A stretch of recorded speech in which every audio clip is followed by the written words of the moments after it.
Lost Culture, your one-stop destination for everything pop culture. My name's Aston, and today we're going to do another episode of Lost Movie News for November 16th. So for today's movie news, our number one story is Rogue One. So before Rogue One came out, we've got a new like 360 view. They did the same thing with episode 7 when they let us walk around Jakku, look at everything. So this one is called Rogue One reCON. So basically, you're in like you just do a reCON, a whole 360 view of the Death Star. While you're in the X-wing, you go around, flying around, check everything out in the space, see all the construction and everything going on. It's pretty cool because we're hearing a bunch of different things that are going on. We see they have a to help tell the story. They have like a VR for Vader coming out. I don't know what movie it's coming out for. I can't tell you what movie it's coming out for. They have a C3PO and an R2D2 VR coming out, and I think these things are going to be really cool. I love how they're releasing these about a month before each movie. Like I said, Rogue One is due out on December 16th of this year, so it's literally about 4 weeks away. I'm a big Star Wars fan. I'm definitely going to be there, no questions asked. Now, with that being said, going on to the this is like a really great thing. It's not like yes, it is movie news because basically just getting everybody welcomed up, everybody up for Rogue One just come out next month, and I'm very excited for this film. Like, this doesn't really do anything for me for the film because I've seen the Death Star millions of times. I've never got a chance to do a full 360 of it, but I'm assuming once I see the front and I seen it from the side, I'm assuming the other side of it looks exactly the same. So it's not really that big of a deal to me. It's not something that should get everybody riled up. It's not a must see. It's probably gonna have. Obviously has a couple Easter eggs in there just for the film, but besides that, it's just a great thing to see they're continuing this trend for their films. Now, the next film we got Hidden Figures. So Hidden Figures released a new trailer this morning, and I gotta admit, I enjoyed it. Yes, most of it is the same film. They kind of same footage we've seen before. They just kind of recut it so that it fits them. So this new one, they had a different music to it. I love the fact that they actually went deep, a little bit more in depth with the drama that the characters are going through with. Now, obviously, this is a Disney film. What I like about this film is when I took my daughter to go see Trolls a week or two ago. I don't really remember. Not too long ago. Obviously, this movie is marketed towards families of color with daughters of color, which I do have, but. There was a young girl sitting next to me who wasn't a girl of color. She was like a Caucasian, and she was actually excited about this film. So I'm glad it's not just for I'm glad that girls, little girls of not just African American descent, are excited to see this film. That's one big thing that struck me. I'm like, wow, this film is hitting more than just the African American demographic. I don't know if her father was going to take her, but I was glad to see that it's more than just African American demographic that are excited to see this film. And it was good. That actually was good to see it, especially in times as of right now, like the election, everything that just happened with the election. It's good to see that maybe our future generation won't have to go through the issues that are plaguing the world today. So that was a good thing to see. Like I said, it's a great trailer. It actually had me amused. One footage I think was new when we see him knocking down the colored bathrooms. I don't remember seeing that in any other trailer. We seen a part where, I don't remember actually seeing the part where he said, "Who's in charge here?" And she's like, "Oh, it's you. You just got to act like it." And we seen a part that she was actually struggling coming up with the formula to make this new math that no one's ever done before. So I like seeing the new aspects they put into it. They put more into it. They show we're struggling. Every time we get ahead, they move the deadline even closer, which pushes us back, which hurts us. So I like seeing these new aspects of the film.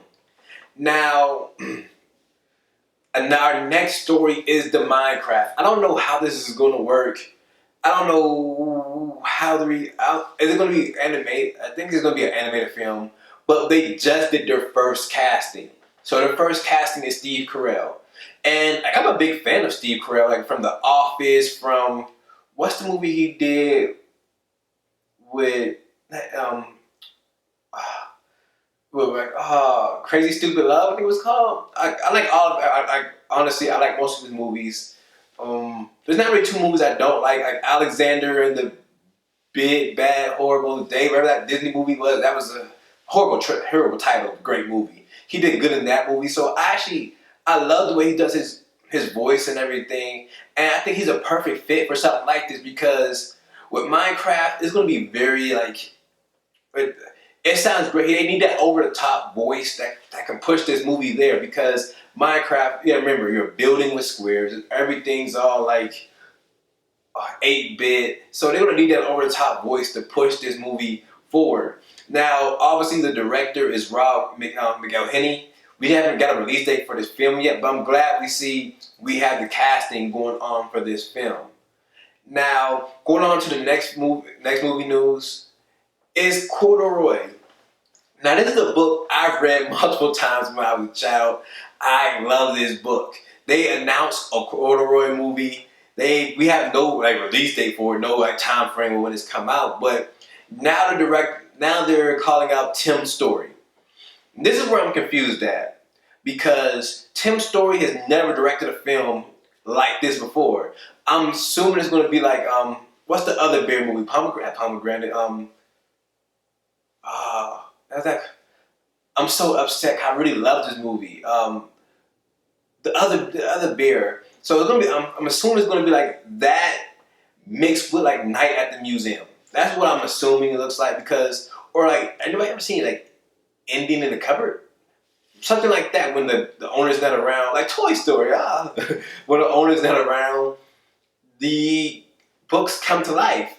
Well, not the book, but the toy comes to life. I'm assuming he's going to be a toy, not a book in the movie because, yeah. But it'd be great to see that. Oh, I'm so mad I can't think of that movie with the teddy bear. I love that movie. I'm so upset. I'm so upset with myself right now. So going from like that's all we have. Like Tim Story is like he has a great directing name. I might say that, but some of his films is not like he's known for Ride Alone, Think Like a Man, The Barbershop, and I honestly like those three films. But the issue is those are nothing like Corduroy. Those films are all have adult themes going to it. This is definitely a kid's film. Those films are also directed towards a different demographic. Like those are normally pushed towards more of an African American demographic, honestly. And you see those three films all have either Ice Cube or Kevin Hart or both of them. None of those films are without either one of those characters or actors. So I don't know how this is going to work. Maybe it's going to get Kevin Hart in for Corduroy. I hope not. I hope not. I'm kind of burnt out on Kevin Hart, to be honest. Yeah. He's a very funny guy, but I just don't see him playing that over-the-top voice he does. Please don't do it. Please don't add him to Corduroy. Please don't. He can be somebody else in the film. Just don't have him be Corduroy. That's my only wish for this film. No Kevin Hart. Now, our next story today is Assassin's Creed. So Assassin's Creed has released their new international poster. And I love this poster. I genuinely love this poster. It gives me like a, what does it give me? It gives me kind of a Star Wars type feel to it. The way Star Wars always has the one character and have everything branching out of it. And I love seeing that. We get an image of a Templar in there. And this is a great poster. Like, I love seeing this poster. There's nothing I can really say about it. And this is a great poster. Now, moving on to our next story of the day. We got more Spider-Man Homecoming casting news. So, Jacob Batalon is playing Ned Leeds. So, Ned Leeds is a common character from the comic books. He normally plays kind of like a rival to Peter at the Daily Bugle. And well, what we heard from the actor, he said Ned is going to be, he's in high school with Peter. Him and Peter are actually going to be best friends. So I don't know if they're going to be rivals for, they're best friends right now. So maybe we know Peter is signed on for 6 movies. I don't know if that counts Captain America, but so if that's the case, he only has 4 more movies left. But we know he's signed on for 6 movies. So I don't know if he's gonna grow up like once they grow like obviously if they grow up together, maybe they'll become rivals or something. So that's one case. Sesame Street is our next film. It's been announced by WB is gonna be bringing this one, distributing this one, and they actually brought on Night at the Museum writers, Phil Lord, Chris Miller, and we just haven't heard anything about this film since like 2014, 2015. I don't remember the last time I heard anything about this film. They announced it and then it just disappeared.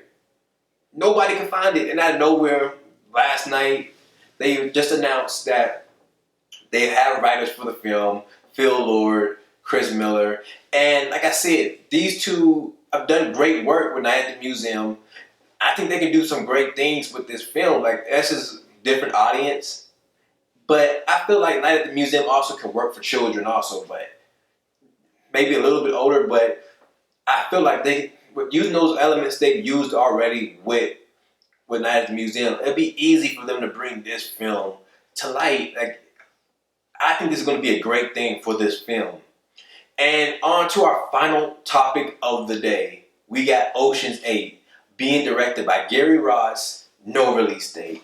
Nobody knows when it's coming out. Nobody knows. But what we do know is we actually have a Matt Damon he's actually going to be doing a cameo in the film. So that means these films are going to be a lot closer to the original trilogy than we actually thought. Because when we first started, everybody was talking about, oh, it's going to be a reboot, kind of a soft reboot.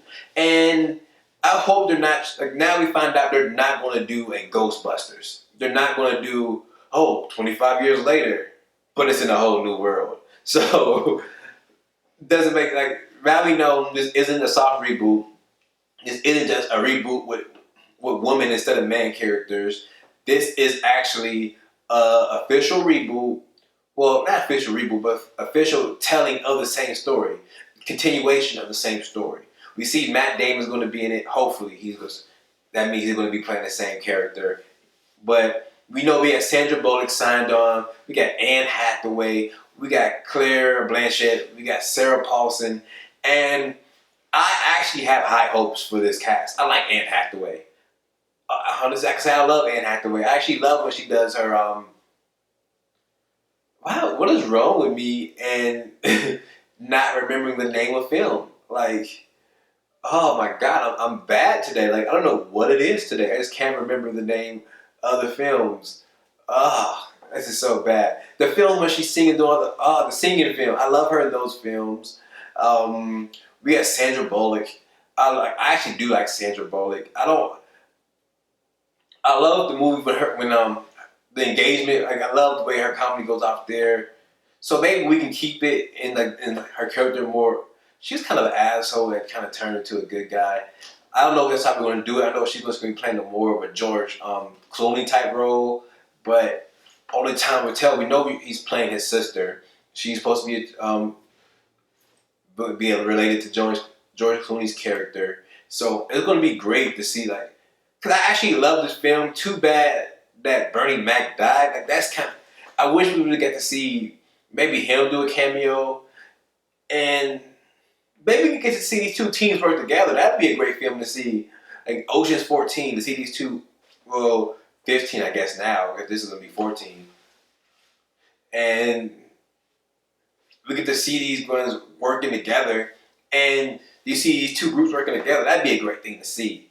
But that's really all we had today for all the stories. Thank you guys for tuning in as always. My name is Aston. You can follow us on all of our social medias. They will be linked inside the description box below. Make sure you comment. You want to ask some questions about any of the stories. And If you have any questions, make sure you can always ask them on Twitter, and we will always reply to them. And as always, stay lost. Make sure you like, comment, subscribe to our videos, share them so your friends can see. And as always, stay lost.